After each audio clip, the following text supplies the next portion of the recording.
పనితీరు పథకాలు ఇస్తుందో కానివ్వండి, గతానికి ఈ ప్రభుత్వానికి తేడా ఏంటంటే ఏం చెప్తారు? చాలా తేడా కనపడుతుంది. చేస్తామన్నది ఏ కార్యక్రమం చేయలేదు. సూపర్ 6 అని సూపర్ 7 అని ఏవో పెట్టాడు కానీ ఏది చేయట్లేదు. అప్పుడేమో వెనక ముందు ఆలోచించకుండా నేను సంపద సృష్టించి అన్నీ చేస్తానంటే సంపద లేదు, ఏమి లేదు. ఇక ఇప్పుడు చివరికి దాంట్లో ఖజానాడు డబ్బు లేకపోతే నేనేం చేయగలను, అప్పుడు దాకా నేనేం చేయలేను అన్నట్టు మాట చెప్తాను. కాబట్టి ఈ సూపర్ 6 లేదు, సూపర్ 7 లేదు, ఏది లేదు.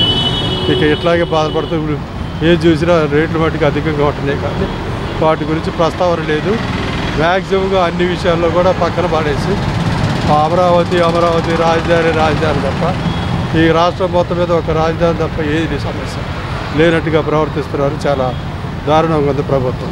అంటే ఈ పథకాలు మొత్తం ఇంప్లిమెంట్ చేయడానికి రాష్ట్ర ఖజానా ఖాళీ ఉంది. జగన్మోహన్ రెడ్డి అన్ని పథకాలు ఇచ్చి ఖజానా ఖాళీ చేశాడు, అందుకోసం అమలు చేయలేదు. ఆయన ఖాళీ చేసిన సంగతి ఆయన ముందే తెలుసు కదా, ఎట్లా చేస్తాడు.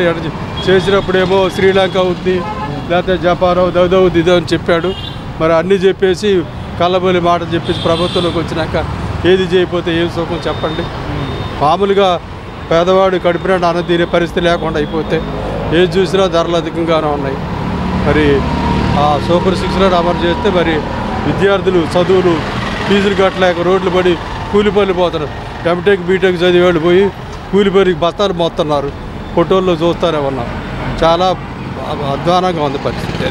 కేంద్ర ప్రభుత్వం నిధులు అయితే ఇస్తుంది అమరావతికి, అంటే నిధులు మొత్తం అమరావతికి ఇస్తుంది కానీ దేశ జనాభానికి ఆ రాష్ట్రంలో ఉన్నవాడికి ఎవరికి పెట్టొద్దని చెప్తుందా?